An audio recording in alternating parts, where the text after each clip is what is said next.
We are just days away from learning who could be the leader of the nation's largest city. It is a local election that is getting national attention with just 2 days to go.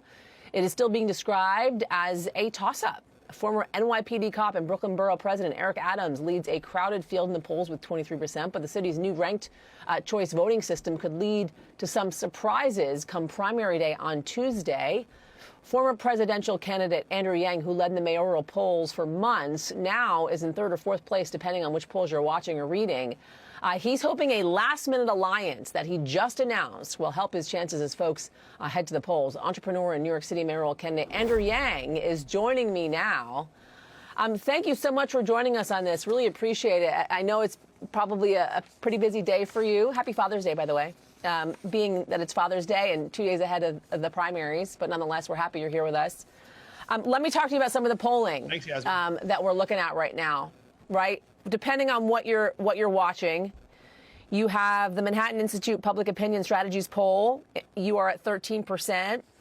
And then you got the Emerson College poll, News Nation, where you're around the same percentage as well. So what do you make of the fact that you are in third or fourth place in some of this polling that we're looking at ahead of the primaries? What are you going to do for your final push?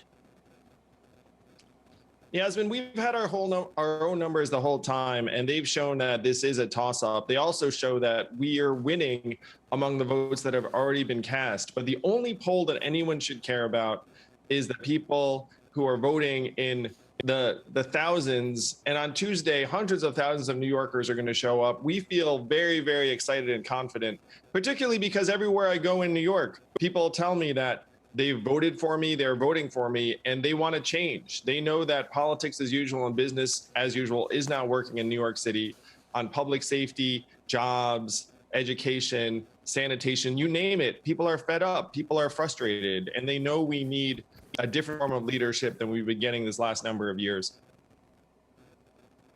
What's your focus? What's your top focus, your top issue right now? Well, unfortunately, Yasmin, the top issue on everyone's minds is crime and public safety. I was endorsed last week by the Police Captains Union, Eric Adams' old union. And then the week before, I was endorsed by the firefighters. We have to do everything in our power to keep New Yorkers safe. I'm a parent, a public school parent. I did celebrate Father's Day this morning. Happy Father's Day to everyone who's out there. My family is like many others, where you don't feel as safe and confident as you should when you're just in your own neighborhood or riding the subways. So we have to turn this around and do it in a way that gives people confidence in New York City again. I want to show you some disturbing video. We have a 5-year-old boy and his 10-year-old sister. They were caught in a crossfire. I saw this video recently. A gunman repeatedly fired over them, trying to get the individual that he had targeted, who was using these children as a shield. It happened in the Bronx on Thursday. The kids, thank God, were not injured. And the shooting victim is, in fact, expected to survive. What is your reaction to this video? This is horrifying and unconscionable and cannot be allowed to happen on the streets of New York. And as a parent, I can only imagine what these kids went through and how traumatized they are. They would be, thank goodness, that they weren't harmed. But we need to get the gun violence down in New York City. And the way to do that is to ramp up the resources available to the Gun Violence Suppression Division, as well as in the individual precincts where neighborhoods are experiencing higher levels of gun violence. I would start a new anti-violence and community safety unit of plainclothes officers to try and get the guns out of some of the neighborhoods that are seeing this violence. I'm actually heading to the Bronx a few minutes from now, as soon as you and I are done. And there is a technique called focused deterrence, where 2/3 of the shootings we're seeing in New York City are gang-related.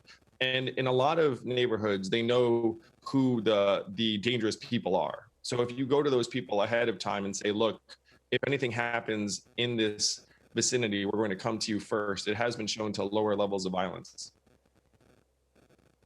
What does that look like, though? What do you mean? So does that mean community policing? Like, what exactly does that look like? Give me a real example. what it would look like, the Gun Violence Suppression Division is about investigating shootings after they happen. So right now, 3 out of 4 shootings in Brooklyn are going unsolved. Think about that for a second. You will never get shootings to go down if 3 out of 4 shooters are still walking around. The question is, why are they going unsolved? And the answer, unfortunately, is very, very simple. It's that a detective gets a shooting on Monday and then a shooting on Thursday and then shooting on Saturday, and they get overwhelmed and they never solve the first shooting. So we have to assign multiple detectives to each case as opposed to have multiple cases for each detective. And this does mean redoubling the level of resources available in the Gun Violence Suppression Division. The Anti-Violence and Community Safety Unit is another group of police officers that would work with community leaders to be in the vicinity of where they know that there is gang activity or areas that are going to be more prone to gun violence, so they can intercede, hopefully in the act and not after the fact. Let's talk about police brutality here. And we know, obviously, last summer, defund the police became a major, I should say, mantra, whatever you want to call it, for a lot of protesters in the streets following the killing of George Floyd, right?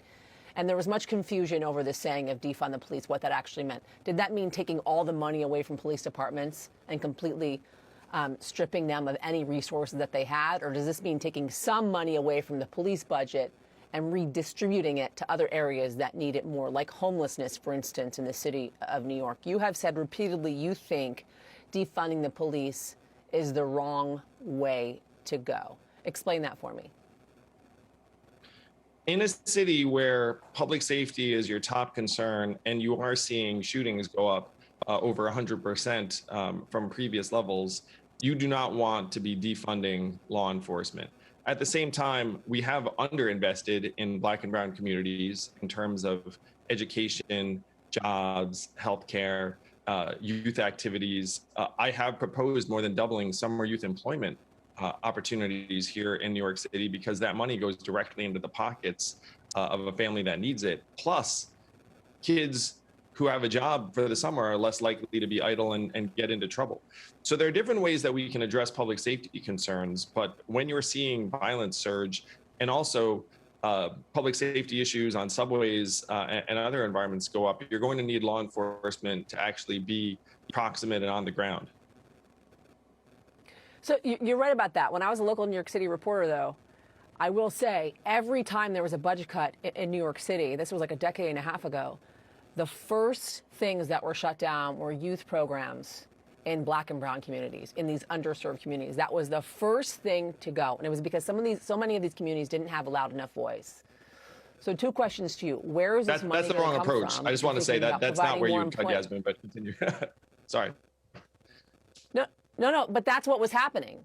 That's what I was seeing before my very eyes, like a decade ago, when they would cut the city budget. The first things that were being shut down were community services for young people in Black and brown communities. That's what was happening in New York City, in areas like Brownsville. It was happening every day over the summer.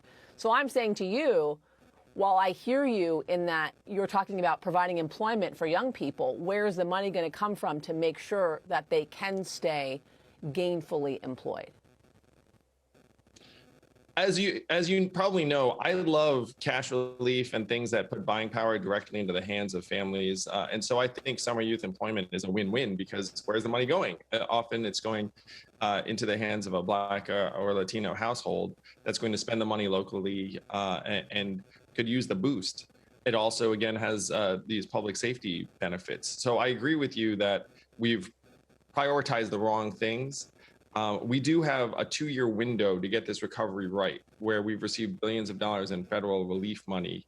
And we have to act as quickly as we can to restore confidence, regain a sense of public safety, and get our economy back on its feet so that we can actually make the numbers work when the deficit returns 2.5 years from now.